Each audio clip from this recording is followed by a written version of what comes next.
Pentolan teroris Yosua Sembai ditangkap, KKB ancam bantai warga Kepulauan Yapen. Melansir dari Oke News, Polda Papua mengirimkan pasukan Brimob ke wilayah Kabupaten Kepulauan Yapen. Langkah untuk memperkuat pengamanan dari ancaman gangguan kelompok kriminal bersenjata KKB. Wakapolda Papua Brigjen Pol Ramdhani Hidayat mengatakan, ada ancaman dari KKB untuk melakukan kegiatan di wilayah Yapen. TNI Polri telah merespons dengan menggencarkan patroli keamanan. Informasi dari Wadansat Brimob, sudah dikirim pasukan ke sana, Yapen, ujarnya, dikutip Sabtu, tanggal 3 Juni tahun 2023. Ancaman ini berawal dari penangkapan salah satu anggota KKB di Yapen pada tanggal 15 Mei tahun 2023 lalu. Pimpinan teroris KKB Yapen Sefnat Merani bersama kelompoknya meminta agar anggotanya dilepas, yaitu Yosua Sembai. Wakapolda Papua menegaskan, tidak ada pelaku kejahatan kriminal yang dibebaskan tanpa menjalani hukumannya. Tindakan kejahatan atau kriminal tidak kami lepas begitu saja. Dia harus mempertanggungjawabkan perbuatannya. Jadi tidak mungkin kami nego-nego, seperti itu tidak ada, katanya. Diketahui, sebelumnya KKB telah melakukan aksinya dengan membakar alat berat jenis ekskavator di Kampung Woda, Distrik Raimbawi, Kabupaten Kepulauan Yapen, Papua. Kejadian ini terkait penangkapan anggota mereka yang kini ditahan di Polres Yapen karena melakukan aksi kriminal.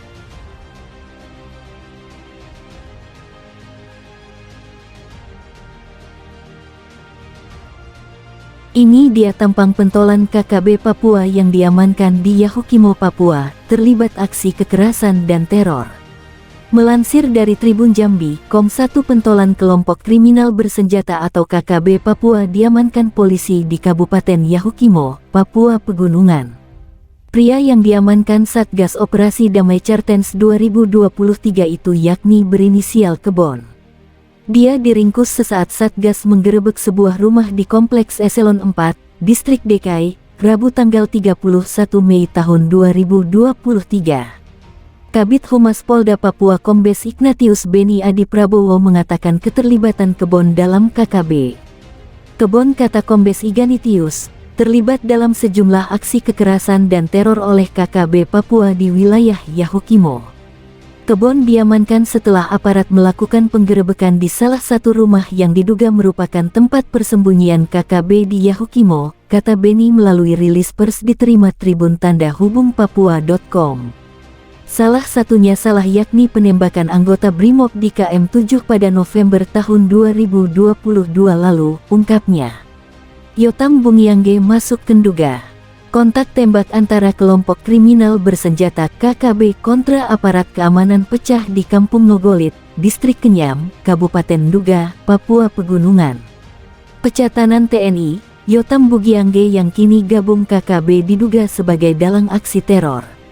Kapolres Nduga AKBP Rio Alexander Panelewen menyebut, kontak tembak terjadi pada Jumat tanggal 26 Mei tahun 2023 dan Senin tanggal 29 Mei tahun 2023. Ini kelompoknya Yotam Bungyangge, jumlahnya sekitar 25 orang, katanya saat dikonfirmasi melalui sambungan telepon, Selasa tanggal 30 Mei tahun 2023. Yotam Bungyangge merupakan pecatan TNI yang kabur dari kesatuannya pada tanggal 17 Desember tahun 2021.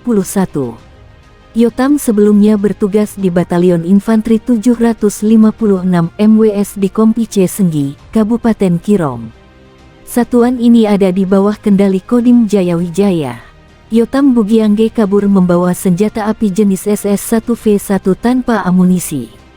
Setelah melakukan desersi, Yotam Bungyangge resmi dipecat dari TNI pada Media 2022.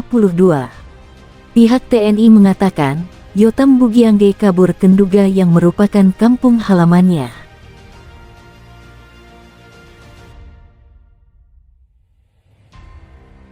Aparat baku tembak dengan KKB dari pagi sampai sore, pemimpinnya pecatan TNI, 2 pelaku ditangkap. Melansir dari Bangkapos.com, kelompok kriminal bersenjata KKB Papua kembali membuat ulah. KKB pimpinan Yotam Bugiangge terlibat baku tembak dengan aparat di Kampung Nogolit, Distrik Kenyam, Kabupaten Nduga, Papua Pegunungan, Jumat tanggal 26 Mei tahun 2023 dan Senin tanggal 29 Mei tahun 2023. Kapolres Nduga AKBP Rio Alexander Panelewen mengatakan jumlah KKB yang terlibat baku tembak ada 25 orang. Ini kelompoknya Yotam Bugiangge, jumlahnya sekitar 25 orang, katanya saat dikonfirmasi melalui sambungan telepon, Selasa tanggal 30 Mei tahun 2023. Kontak tembak yang terjadi Senin tanggal 29 Mei tahun 2023 kata Rio, bermula ketika adanya aksi penodongan yang dilakukan oleh kelompok bersenjata pada warga.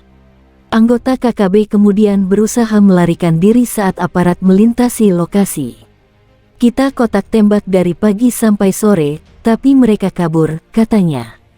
Sedangkan kontak tembak pada Jumat tanggal 26 Mei tahun 2023 terjadi saat aparat berpatroli di Kampung Nogoloit.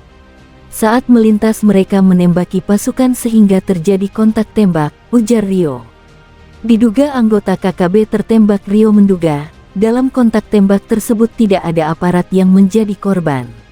Namun dia menduga, ada anggota KKB yang terkena tembakan. Saat kita sisir jejak pelarian mereka, kami menemukan bercak darah, katanya.